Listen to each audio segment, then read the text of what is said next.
नमस्कार दोस्तों, तेज method YouTube channel पर आपका हार्दिक स्वागत है। आइए मैथ्स के कुछ इंपॉर्टेंट क्वेश्चन करते हैं। आप स्क्रीन पर क्वेश्चन देखिए। हम क्वेश्चन पढ़ते हैं। मैं एक दो अंकों की संख्या हूं। दहाई के स्थान पर अंक और इकाई के स्थान पर अंक क्रमिक अभाज्य संख्याएं हैं। अंकों का योग 3 और 4 का गुणज है। अब ध्यान दीजिए, पहला कंडीशन है मैं दो अंकों की संख्या हूं। चारों ऑप्शन ध्यान दीजिए, तो चारों ऑप्शन दो अंकों की संख्या है, तो चारों ऑप्शन ही आपके हो गए। अब देखिए दूसरा कंडीशन क्या है। दूसरे कंडीशन से पहले हम कुछ क्रमिक अभाज्य संख्याएं लिखते हैं। 2, 3, 5, 7 ये क्रमिक अभाज्य संख्या हो गई जो एक अंक की है। ध्यान रखिएगा, एक ना तो भाज्य में है ना तो अभाज्य में आता है। तो क्रमिक अभाज्य संख्याएं 2 से शुरू होती हैं, 2, 3, 5, 7 आगे और भी। 7 के बाद आपका क्या आएगा, ना तो 8 है ना तो 9 ना 10, फिर क्या होता है 11, ये 2 अंकीय हो जाता है। तो एक अंकीय यही 4 जो है क्रमिक अभाज्य संख्याएं हैं। अब देखिए किसमें किसमें पहला ऑप्शन आपका 35 है, इसमें 3, 5 देखिए 3, 5 क्रमिक अभाज्य संख्या है, तो इस ऑप्शन में क्रमिक अभाज्य संख्याएं हैं। दूसरा ऑप्शन क्या है 13 में देखिए क्रमिक अभाज्य संख्या नहीं आ रही है क्योंकि एक जो है अभाज्य में है ही नहीं है, तो ये ऑप्शन गलत हो जाएगा। तीसरे में देखिए 57 है, 5, 7 ये क्रमिक अभाज्य संख्याएं हैं, बिल्कुल सही है। और चौथा ऑप्शन आपका क्या है 23, तो ये ऑप्शन भी सही है। तो 3 ऑप्शन कंडीशन 2 को फॉलो कर रहे हैं। अब देखिए जो कंडीशन 3 को फॉलो करे वही आपका सही उत्तर होगा। अब ध्यान देखिए, जो भी संख्या होगी इनमें अंकों का योग 3 और 4 का गुणज होना चाहिए। तो 3 और 4 का गुणज देखिए, अंकों का योग कीजिए। 3, 5, 8 आया। 8 3 का गुणज तो नहीं है लेकिन 4 का गुणज है, तो गुणज तो दोनों का होना चाहिए। इसका मतलब ये ऑप्शन भी गलत हुआ। फिर देखिए 7, 5, 12।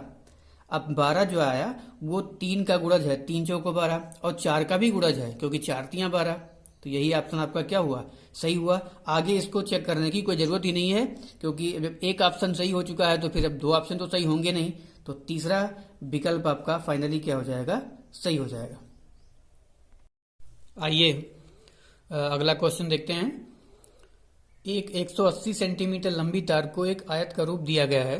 यदि आयत की चौड़ाई 30 सेंटीमीटर है तो इसकी लंबाई क्या है।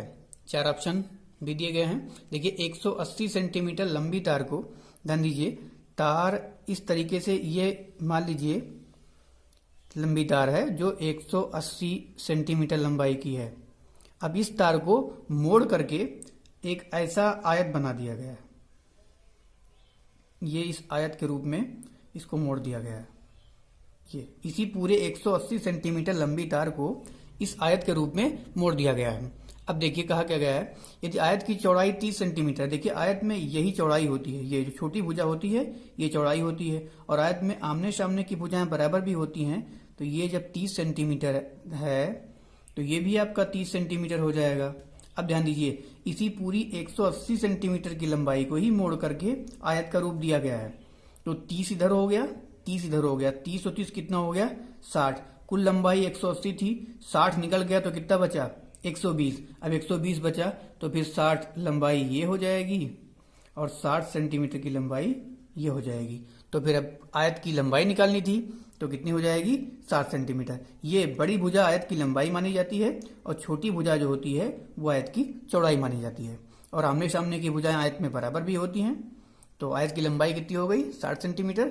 चौथा ऑप्शन आपका क्या होगा, सही हो जाएगा, जिसमें 60 सेंटीमीटर है। अगला क्वेश्चन देखिए, एक बाग के वृक्षों में नीम के वृक्षों की संख्या 1/6 भाग है।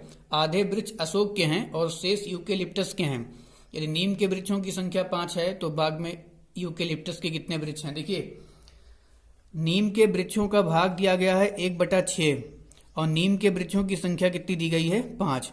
जो भाग भी दिया गया है और संख्यात्मक मान भी दिया गया है, दोनों का गुणा कर दीजिए, लेकिन ध्यान रखिएगा इसका उल्टा करके, जो भाग है इसका उल्टा करके, यानी 6 आएगा, 1/6 का उल्टा 6, और इसमें 5 से गुणा कर दीजिए तो कुल वृक्षों की संख्या आपको पता हो जाएगी कितनी 30। अब ध्यान दीजिए कुल वृक्षों की संख्या 30 है। सवाल में कहा गया था कि आधे जो हैं, ये पूरी वृक्षों की संख्या के आधे जो हैं वो अशोक के वृक्ष हैं, तो 30 में से 15 अशोक के हो गए, 15 अशोक के वृक्ष हो गए। ध्यान दीजिएगा 5 नीम के पता ही हैं, तो 15 5 कितने हो गए 20। तो 30 में से 20 वृक्ष तो निकल गए अशोक और नीम के, कितने बचे 10। यही 30 में से 20 घटा लीजिए तो कितने बचे 10। 10 वृक्ष किसके होंगे, यूकेलिप्टस के होंगे। ऑप्शन नंबर 4 में 10 है, चौथा आपका सही हो जाएगा। अगला क्वेश्चन देखिए कैलकुलेशन का एक सवाल है जो कि बाडमास से लग सकता है। 17.5 गुणे 3 माइनस 21 भागे 7 माइनस 3 गुणे 12.5। ध्यान दीजिएगा, इसमें गुणे का, घटाव का, भाग का, फिर घटाव का, फिर गुणे का निशान लगा हुआ है। तो सबसे पहले भाग करना होगा इन दोनों का, यानी 7 से 21 में भाग कर देंगे। बाकी सबको उतारिए। 17.5 गुणे 3 माइनस 7 से 21 में भाग करेंगे तो कितना आ जाएगा 3। 7 से 21 3 आ जाएगा। फिर अब देखिए इन दोनों का रिजल्ट 3 आया, बाकी इधर सब उतारना होगा। -3 गुणे 12.5। अब देखिए भाग हो गया तो बॉडमास के अनुसार भाग के बाद गुणा करते हैं, लेकिन गुणा यानी इन दोनों का गुणा और इन दोनों का गुणा आपको करना होगा। तो इस सवाल को आसान करने के लिए ध्यान दीजिए, यहाँ भी गुणे में 3 है, यहाँ भी 3 है और यहाँ भी गुणे में 3 है। यहाँ आप चाहें तो गुणे में 1 मान सकते हैं और इस तरीके से गुणे में 3 सभी जगह हो गया, क्योंकि 3 का नाम 3 ही आएगा। तो अब गुणे में 3 यहाँ भी है, गुणे में 3 यहाँ और गुणे में 3 यहाँ भी है। 3 कॉमन कर लीजिए तो यहाँ 17.5, यहाँ से 3 बाहर हुआ तो केवल ये बचा। फिर आप माइनस का चिन्ह लगा दीजिए, यहाँ से 3 बाहर लिए तो क्या बचेगा, केवल एक बचा। माइनस चिन्ह लगाइए, ये 3 बाहर लिए तो 12.5 बचा। इससे सवाल थोड़ा आसान हो जाएगा। बाकी वो इन दोनों का और इन दोनों का गुणा करके भी सवाल लगाया जा सकता है, लेकिन इससे थोड़ा आसान हो जाएगा। फिर आप 3 को सेप उतारिए। देखिए ये प्लस में है, इसको उतार देंगे। ये समान चिन्ह में है, समान चिन्ह माइनस लगा दीजिए। 12 और 1 कितना हो जाएगा 13.5। ध्यान दीजिएगा 3 यहाँ निशान गुणे का होता है, 0.5 यहाँ भी है, 0.5 यहाँ भी है। तो 17.5 में से 13.5 घटेगा तो कितना जाएगा 13 4 17 4 और 3 चौक कितना हो गया 12। तो इस कैलकुलेशन का आंसर कितना होगा 12। ऑप्शन नंबर 4 में 12 है, चौथा आपका सही हो जाएगा। अगला क्वेश्चन देखिए, एक वर्ग की भुजा 4 सेंटीमीटर है, इसे काटकर 4 बराबर वर्गों में विभाजित किया गया है। प्रत्येक छोटे वर्ग का क्षेत्रफल क्या होगा। ध्यान दीजिए, वर्ग का क्षेत्रफल भुजा गुणे भुजा होता है, तो वर्ग का क्षेत्रफल निकाल लीजिए 4 सेंटीमीटर गुणे 4 सेंटीमीटर। इसका क्षेत्रफल 4 चौका कितना आ जाएगा 16 सेंटीमीटर स्क्वायर। अब इसको 4 बराबर वर्गों में बांटा गया है, तो इस क्षेत्रफल को 4 से डिवाइड कर दीजिए। 4 करने में 4, 4 चौका 16, तो 4 सेंटीमीटर स्क्वायर आ जाएगा। यानी जो उसको जो है 4 वर्गों में बांटा गया है, तो प्रत्येक छोटे वर्ग का क्षेत्रफल कितना होगा 4 सेंटीमीटर स्क्वायर। तीसरा ऑप्शन में 4 सेंटीमीटर स्क्वायर है, तीसरा आपका सही हो जाएगा। अगला क्वेश्चन देखिए, आरोही क्रम में व्यवस्थित करने पर निम्नलिखित में से कौन सी संख्या तृतीय स्थान पे होगी। दशमलव की संख्याएं दी गई हैं, उनको उतार लीजिए पहले आप। 7.07, फिर है 7.70, फिर है 7.707, उसके बाद है 7.007, उसके बाद है 0.77। देखिए इसमें और इसमें दशमलव के बाद 3 अंक हैं, बाकी में नहीं है, उनमें आप अपनी ओर से 0 बढ़ा लीजिए। जिनमें आप 0 बढ़ा रहे हैं उसको अंडरलाइन कर दीजिएगा, ताकि ये कंफर्म रहे कि 0 आपने बढ़ाया अपनी ओर से। अब दशमलव के बाद 3 अंक सभी में आ गए, अब सुविधा होगी समझने में, इनको देखने में। अब देखिए आरोही का मतलब होता है बढ़ते क्रम में, तो जो सबसे छोटी संख्या होगी वो सबसे पहले लिखी जाएगी। तो देखिए सबसे छोटी संख्या तो यही होगी, और ये सबसे छोटी क्यों है, क्योंकि दशमलव से पहले इसमें कोई अशून्य अंक नहीं है, तो सबसे छोटी यही होगी। क्योंकि बाकी सभी में दशमलव से पहले 7 है, तो सबसे छोटी तो यही हुई। अब देखिए इसके बाद इन चारों में कौन सी सबसे छोटी होगी, तो देखिए दशमलव के बाद देखिए इसमें 2 जीरो, इसमें 7 है, इसमें 7 आ रहा है, इसमें 1 जीरो। दशमलव के बाद 2 जीरो के नाते ये बाकी के 4 में सबसे छोटी हुई, तो 2 नंबर पे ये जाएगी।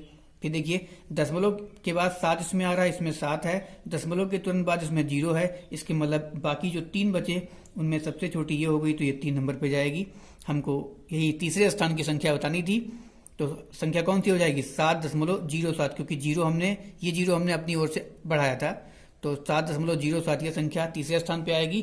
पहले विकल्प में यह है, पहला ऑप्शन आपका क्या हो जाएगा सही हो जाएगा। वैसे चेक करने के लिए चौथे स्थान पे इसको देंगे और 5वें स्थान पे ये चौथे स्थान पे और ये 5वें स्थान पे जाएगी, क्योंकि इसमें 700 है, इसमें 707 है, तो सबसे बड़ी यही हो जाएगी। फिलहाल हमको तीसरे स्थान की संख्या बतानी थी, वो होगी 7.07, जो कि पहले ऑप्शन में है। इस वीडियो में इतना ही। आपकी जानकारी के लिए हम बता दें कि ये सभी क्वेश्चन जो आपने अभी देखा, ये सीटेट के पिछले वर्षों में संपन्न परीक्षाओं से संबंधित थे। और अब आपसे मुलाकात होगी अगले वीडियो में कुछ और नए प्रश्नों के साथ। धन्यवाद। जय हिंद, जय भारत।